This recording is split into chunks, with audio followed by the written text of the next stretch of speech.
Welcome to another fantastic evening here at the museum.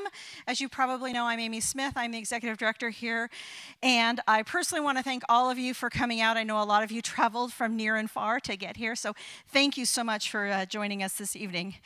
Of course, phenomenal exhibitions wouldn't take place without our wonderful sponsors and supporters, so I get the pleasure of thanking and acknowledging all of those. So we'll start with our presenting sponsor, of course, for this exhibition, which is The Wonderful Company. And then we have a whole list. People have been so generous.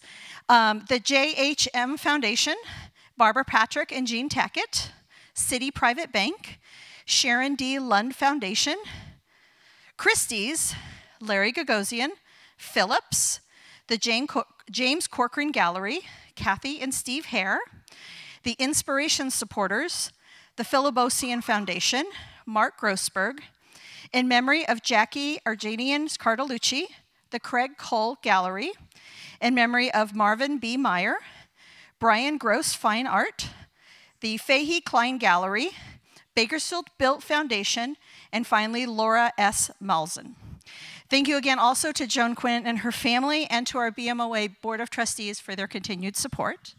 I will ask you to go ahead and silence your cell phones so that it is not a distraction for either our recording or for our panelists. We'll be conducting two different panels this evening, moderated by Ronnie Singh and Rachel Wainwright. Ronnie Singh joins us from Southern California, previously affiliated with both the Gagosian Gallery, Beverly Hills, and the Getty Research Institute.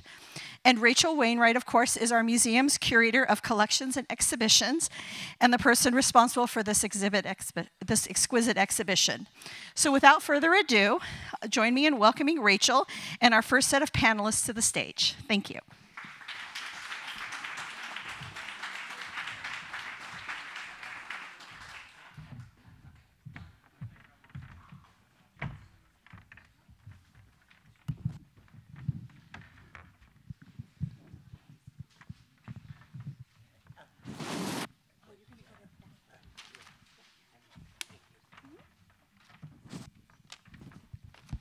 We need more light.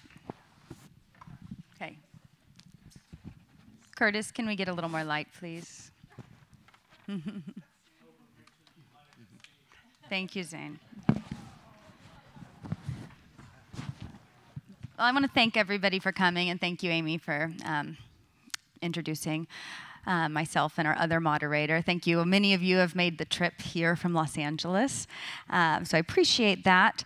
But want to make sure that I acknowledge Joan, and that this would not have been possible without your generosity.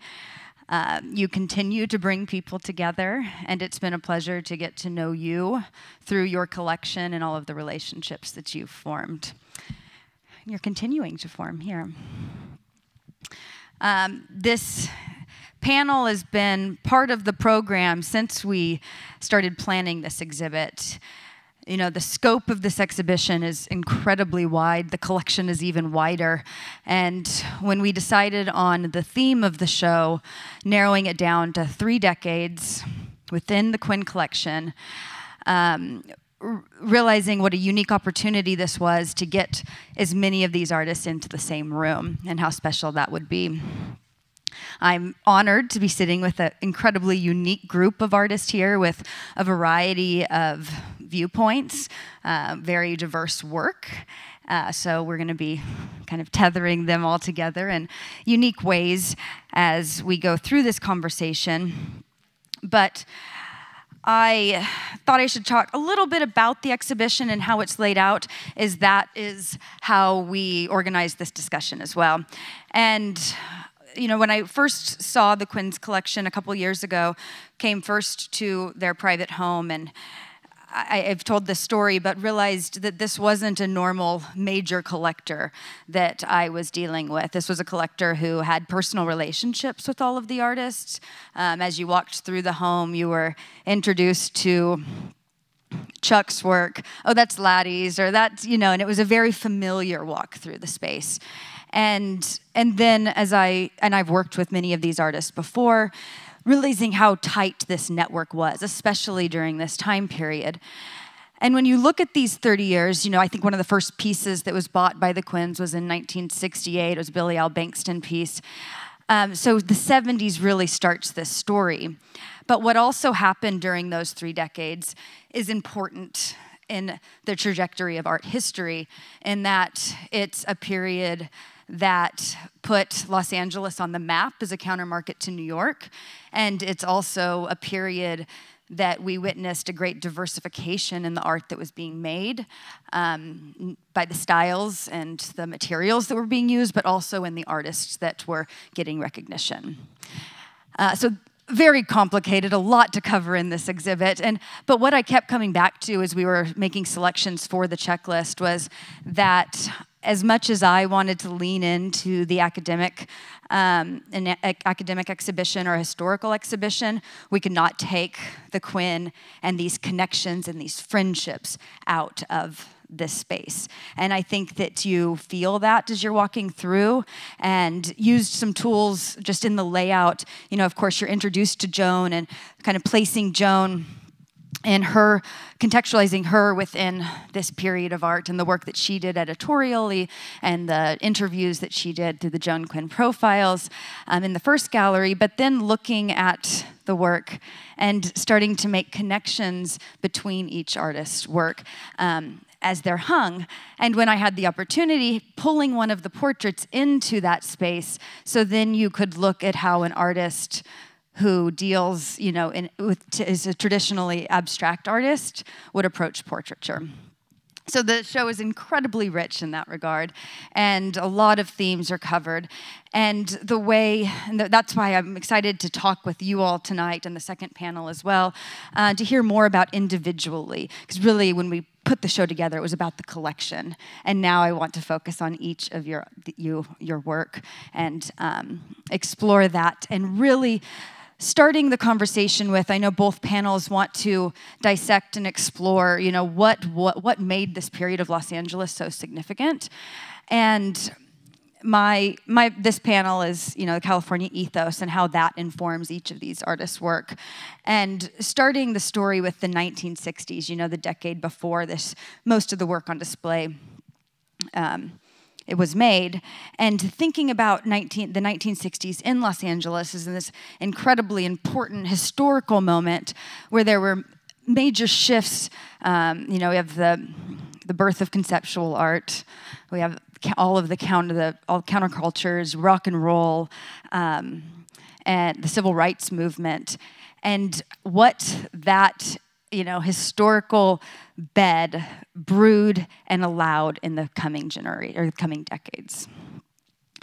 So, as I said, this is a unique group of artists, and so I'm going to use that thread of where we're starting, how this idea of California, this fascination, this exploration of California informs each of these artists' work, and then talk a little bit about the relationships were formed. As we all know, Los Angeles was a very small art network at the time, funded by collectors like Joan and Joan and Jack, and then talk about some of the work that's specifically on display to give a little more concrete examples of what we're talking about. So I would love to start. We've got Alan Ruppersberg on my panel, Don Bachardy, Astrid Preston, and Greg Wiley Edwards here, who all of their bios are available in the program. But start by posing the question to have each of you explain what the environment was for you individually in the 1960s, and how it informed your work, and, you know, what was the scene? What was your interpretation of the scene in the 1960s? Go on, Mr. Edwards. So I arrived in LA in summer of 1964. So within a year, I had been to 10, 15, 20 artist studios, people that I did not even dream existed, sort of a world that could not be replicated in Houston, Texas, where we came from. So I was, on the one hand, since my brother was teaching at Chenard, I was seeing all of that. On the other hand, within the year, Watts exploded. The civil rights movement had already been in full swing. And so LA was, you know, a full-fledged renaissance in the arts and in music and dance and film. And on the other hand, full-on revolutionary fervor from, you know, all the people in my group, in my neighborhood. And at the time I was a jock, so I was, you know, all over the place in terms of my relationships with people. But all of these places, people, things intersected. And it didn't feel like, the way you've got everything sort of separated into categories, it didn't feel like categories. It just felt like you were at somebody's place today, but while you were there was somebody else there who was doing something completely different. And it was no less inspirational, because what I learned before I started making art from all of these people was that you don't make what they're making, but you better go back home and make something if you want to keep up. So it was inspirational. All of us had aspirations, but we had aspirations in this scene that was basically the hinterlands. If, you know, when you go to New York, LA was not that much. But when you're in LA, you knew that there was something massive happening. So I was in Hockney's studio. I was in people whose names are not associated with this exhibition, but who Joan knew. My brother Melvin was great friends with a guy named Daniel LaRue Johnson, who was spectacular in terms of his invention, his artistic invention, and his social invention. He didn't stay in LA for that many years. After I got there, he went to Paris. He went back to, he moved back into the country to New York, and instantly he gave himself the moniker, the mayor of Soho. And nobody vied with him for that position. But within the first few years, I was involved with revolutionary theater group called the Bodacious Boogerilla. I have tremendously long-lasting friendships from that time. And so how would my work not be informed by all of that?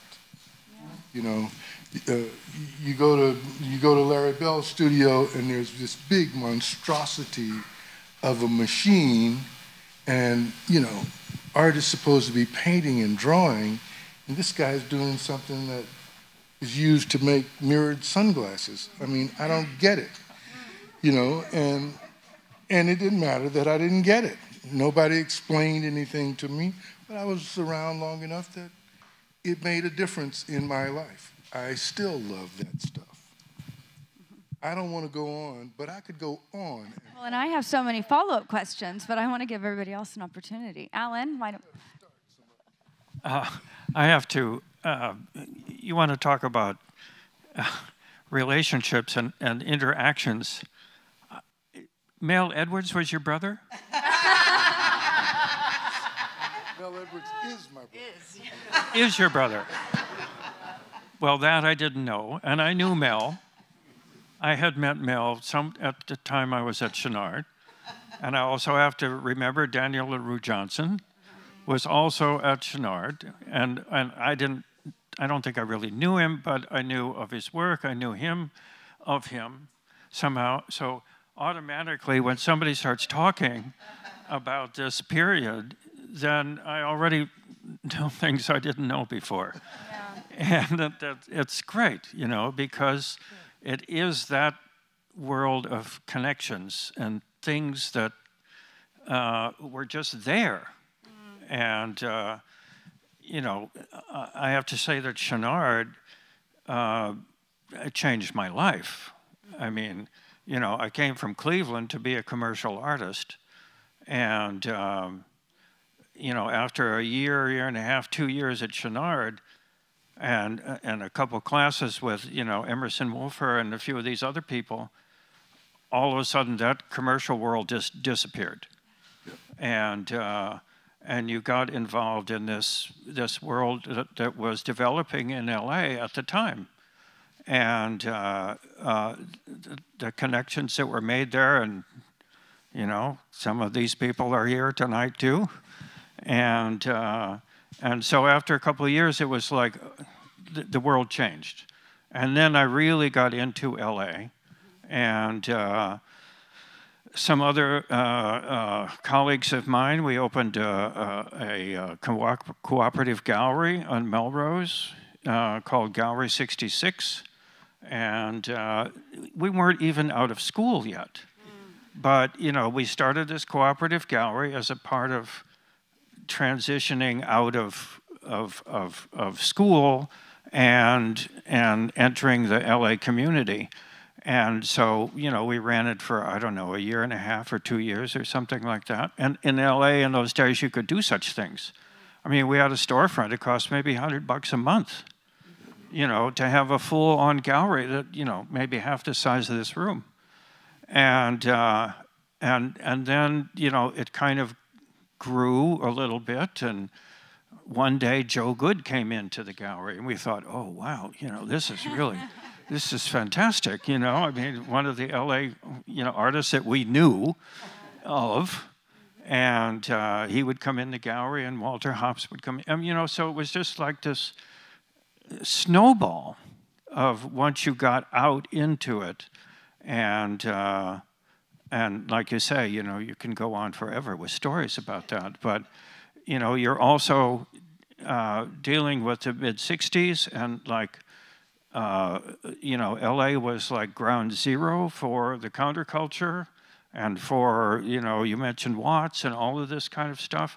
But, you know, to you know, kind of run around in Hollywood and have all of this new music around you all the time, and be able to go to these clubs and actually, you know, run into these people that were making the music in everyday life. And I mean, it's just endless.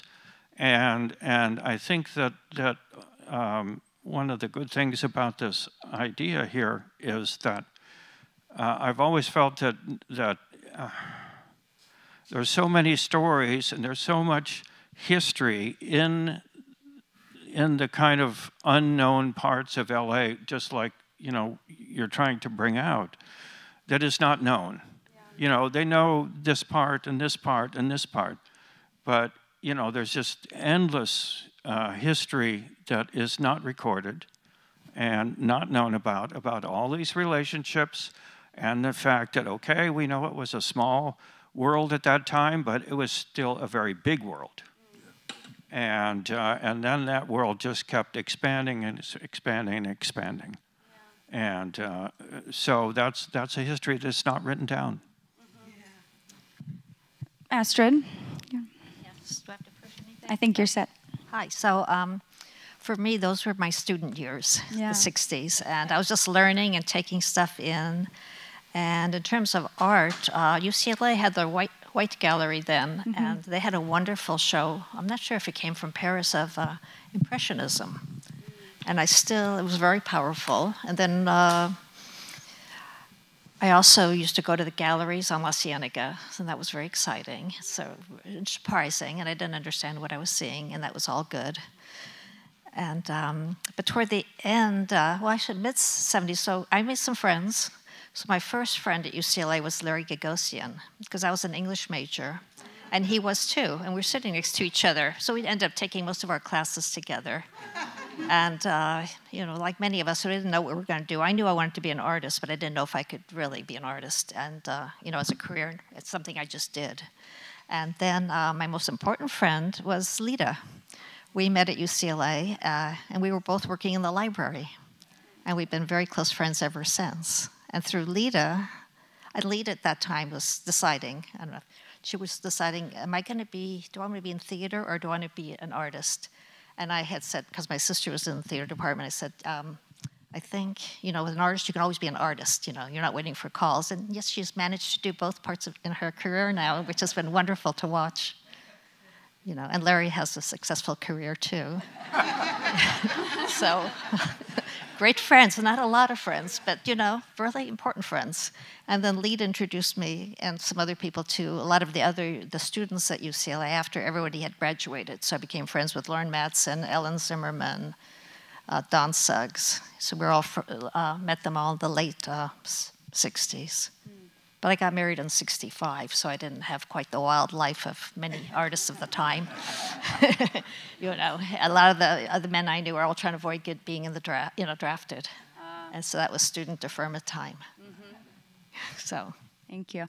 Now, Dawn, you're the only panelist up here that was born in Los Angeles. Born in Los Angeles and grew up in the Atwater district. And was educated by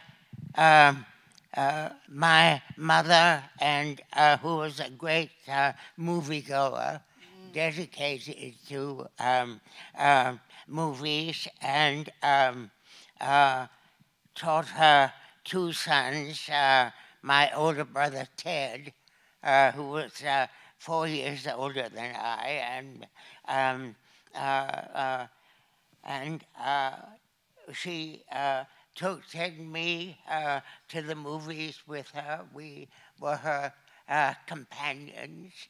My father worked at Lockheed during World War II and started there, I think, in 1928, and retired sometime, probably the early 50s. And so my brother and I grew up hardly knowing him because it was the early years of World War II, and he used to go to Lockheed in the early morning before the sun came up, and didn't come home till the evening. So Ted and I really barely knew him until we were in our teens. But we knew our mother very well, and we shared her movie-going appetite wholeheartedly. We were three musketeers of movie-going, and she would even, to the horror of so many people, when I say it now, she would take us out of school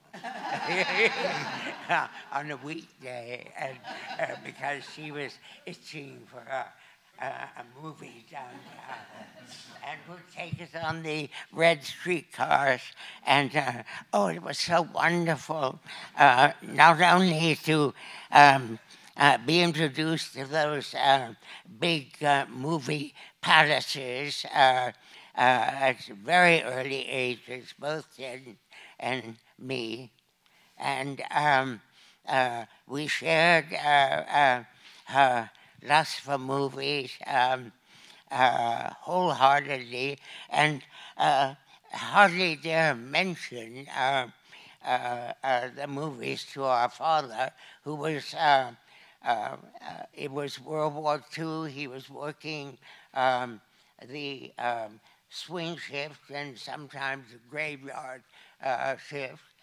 Ted and I really hardly knew him until the war was over, because he was usually gone before we got up in the morning, and so tired when he came home that he didn't have much appetite for happy family life. but it all worked out in the end.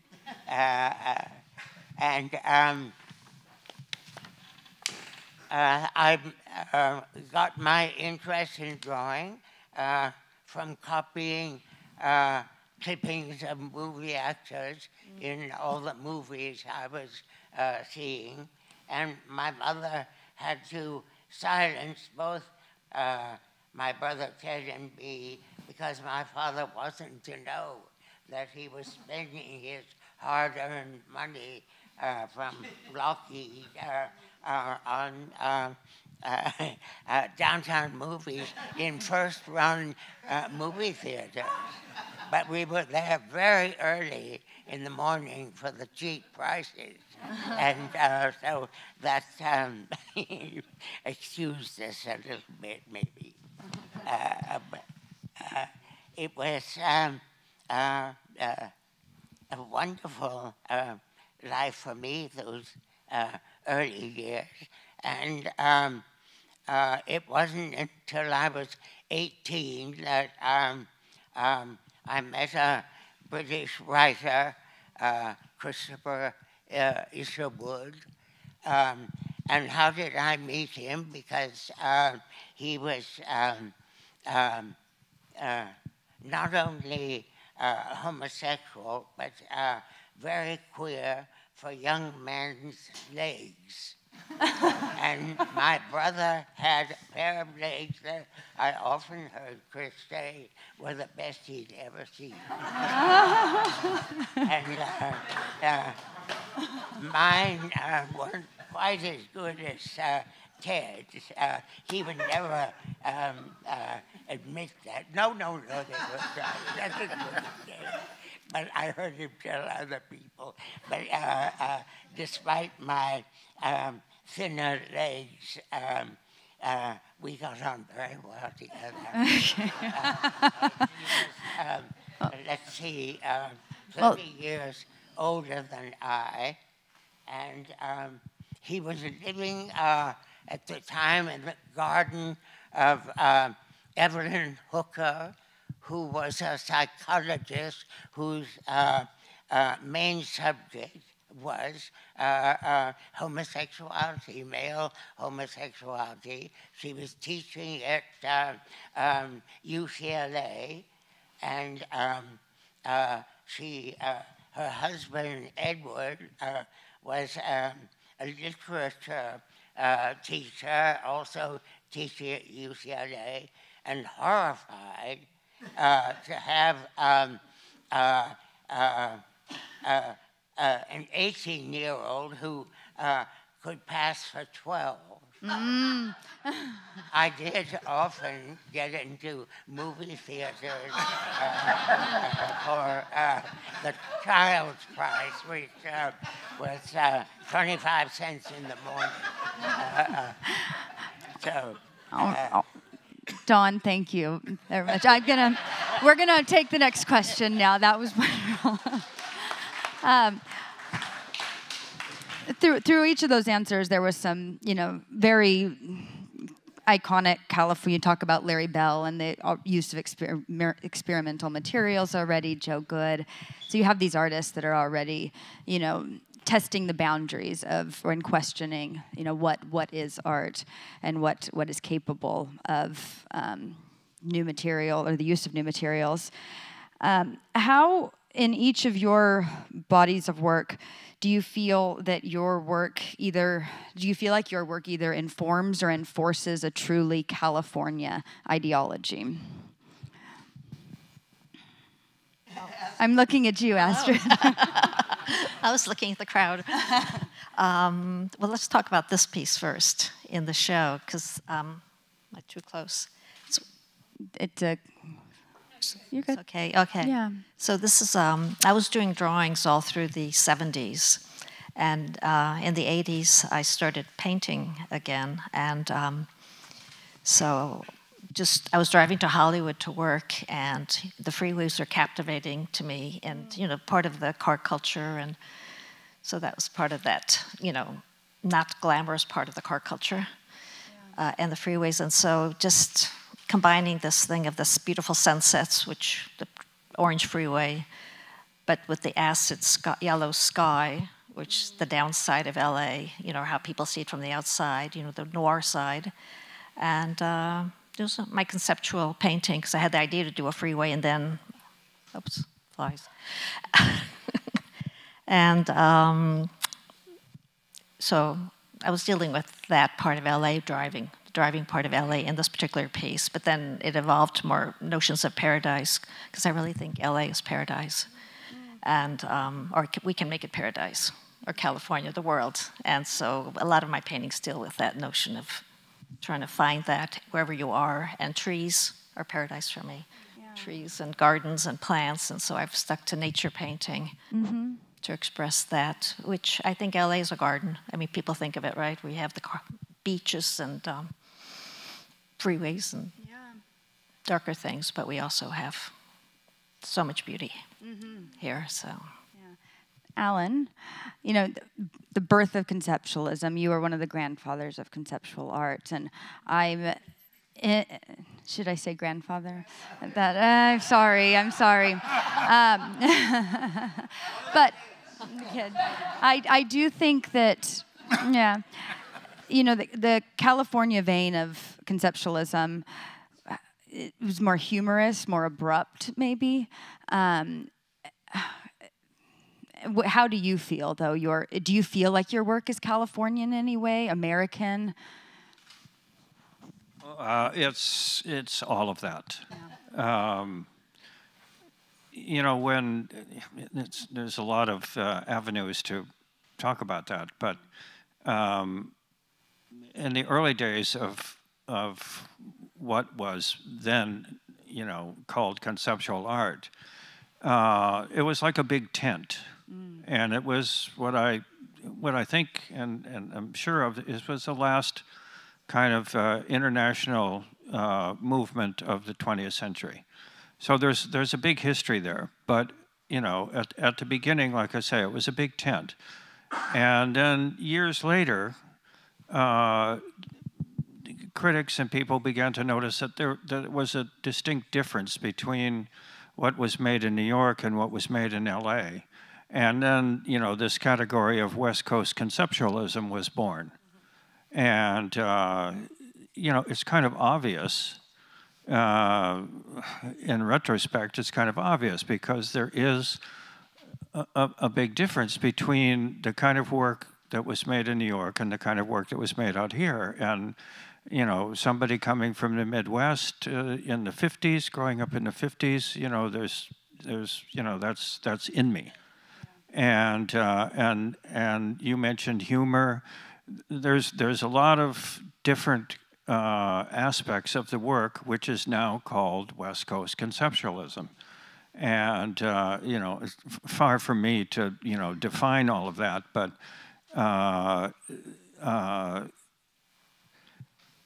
it's hard to say exactly what that is, but when you see them side by side, if you see the work that was made parallel to that, one has different visual images, and one is about different cities.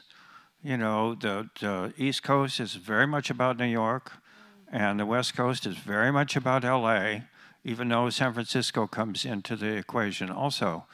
But, you know, initially starting as somebody coming from the Midwest, and I was 11 years old when I made up my mind that I was coming to LA from Cleveland, and, you know, eventually I got here. But there was a lot of other artists at the time, colleagues of mine, friends of mine, that came from other places, whether it's Kansas or whether it's Ohio, whether it's wherever.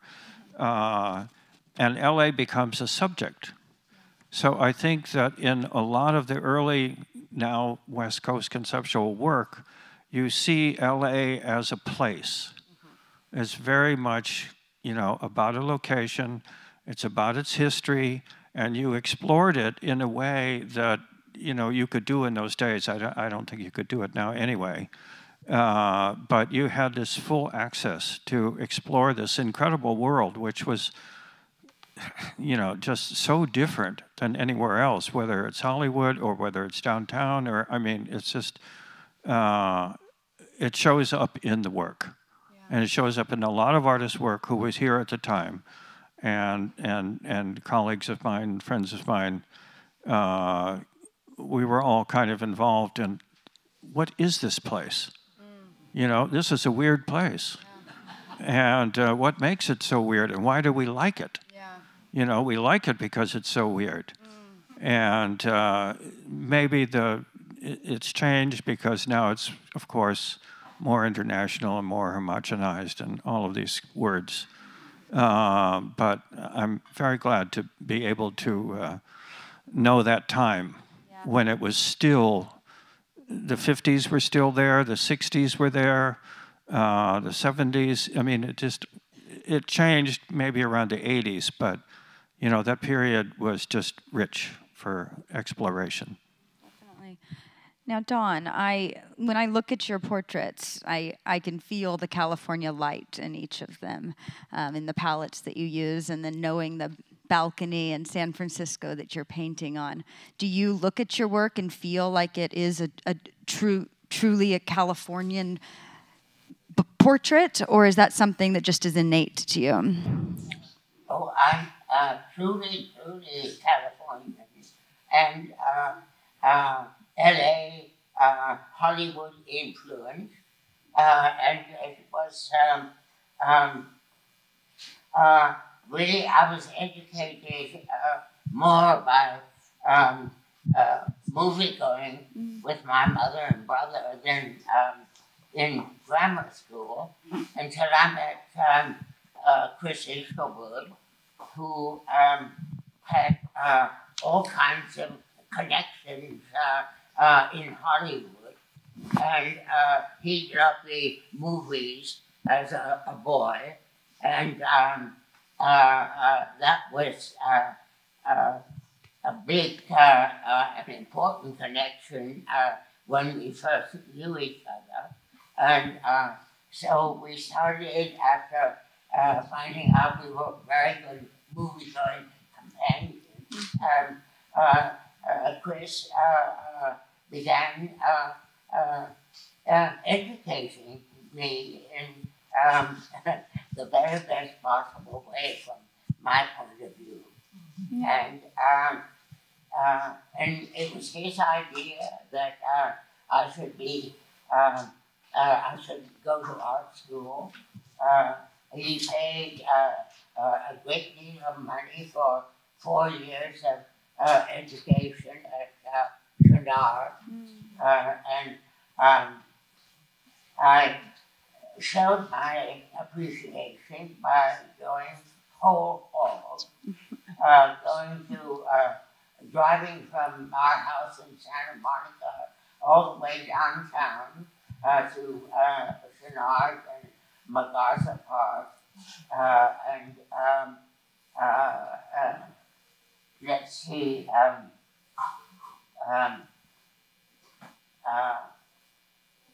he's, because he'd done movie work in Hollywood studios, he knew lots of movie stars, and could actually introduce me to some of them and encourage them to sit for me. And so imagine my joy and awe.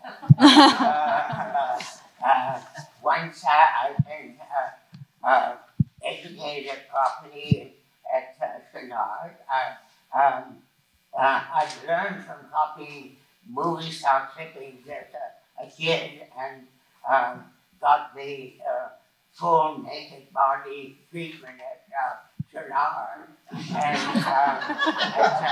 I was equipped to do all kinds of work, always people, always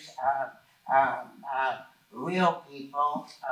That's all I needed to light my interest in life, was to have these people who come and sit for me.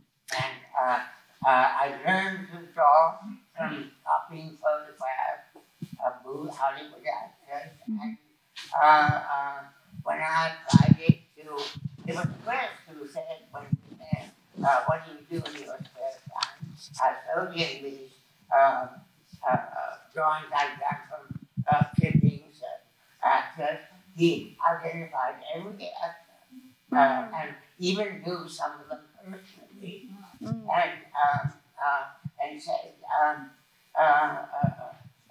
got me to go to art school, and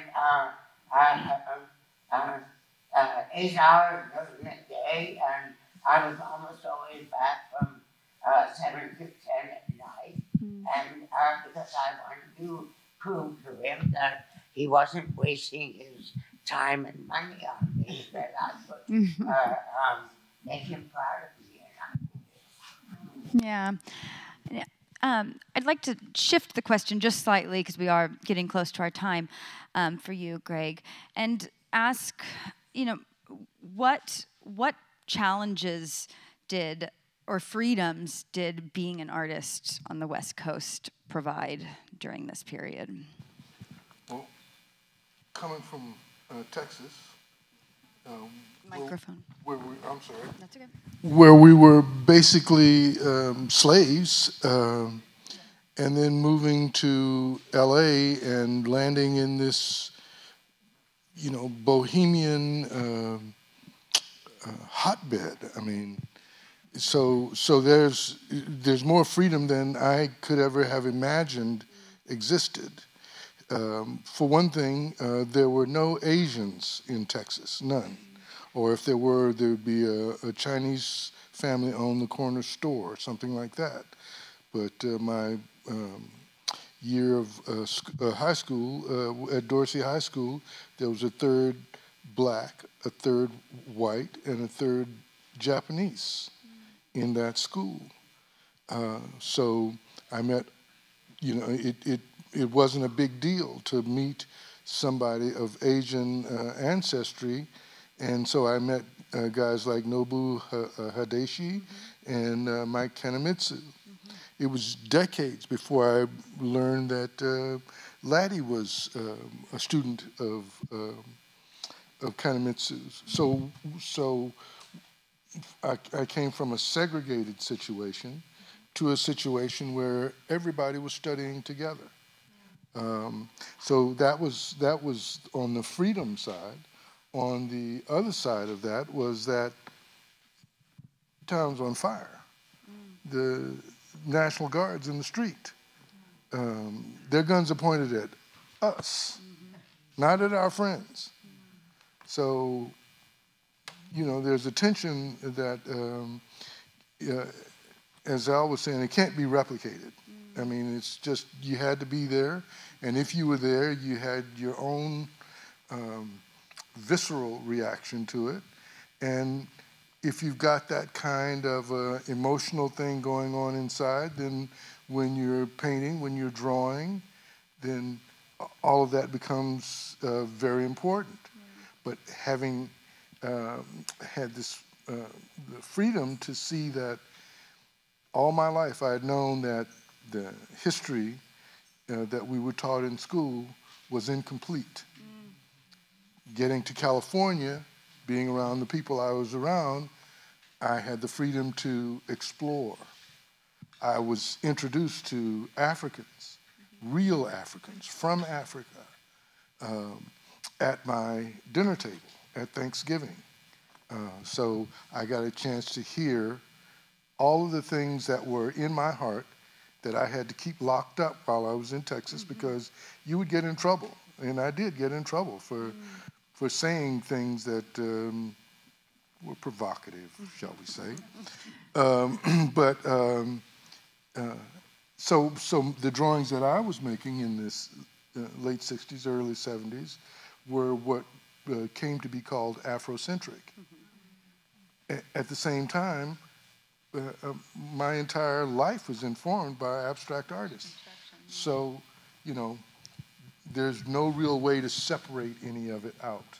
I just love both, as equally, and I've pursued both equally, to the point that my last show up in the Bay Area, a guy came up to me and told me it was absolutely wrong for me to do both things, and that it was as if there were two different artists in this show. How can this be a one-man show?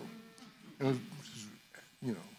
Well, I think Al's dealt with that same question sometimes. Yes. I have one of those stories too.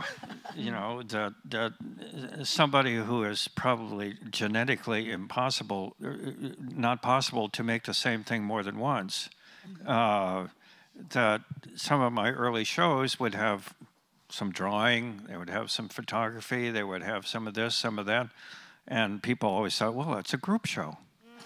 And they had no, I don't know, it just took a long time for them to realize that you can do more than one thing. Yes. Yeah. And I think now it's a given. You know, you go to any art school now, and anybody will be doing, you know, multiple styles, multiple materials, multiple anything. But there was a point where people went, no, that's must be a group show. So, you know, times change. Well, we only got through 3 of my questions, and we are out of time. I want to ask one more and let whoever take it. But I do want to talk about, you know, we're all here because of the Quinns, and you all are a part of their collection. And we've talked about how important this period is, but a lot of it comes down to the relationships that were formed here. And is there somebody that wants to talk about how vital these relationships were and maybe give an example of a relationship that, you know, informed early career, or maybe there's a direct thread that can be connected to your current work as well? Well, all I can say is that you can go out into the show, and there's an example of this where one of the drawings that Joan and Jack have is a kind of an homage to Billy L. Bengston's certain kind of work. So you can see the work of Billy L. in the show, and then you can see what I made some years later that was like totally, you know, informed and as an homage to the work that Billy was making at the time, and which is in the show. So you can see both sides.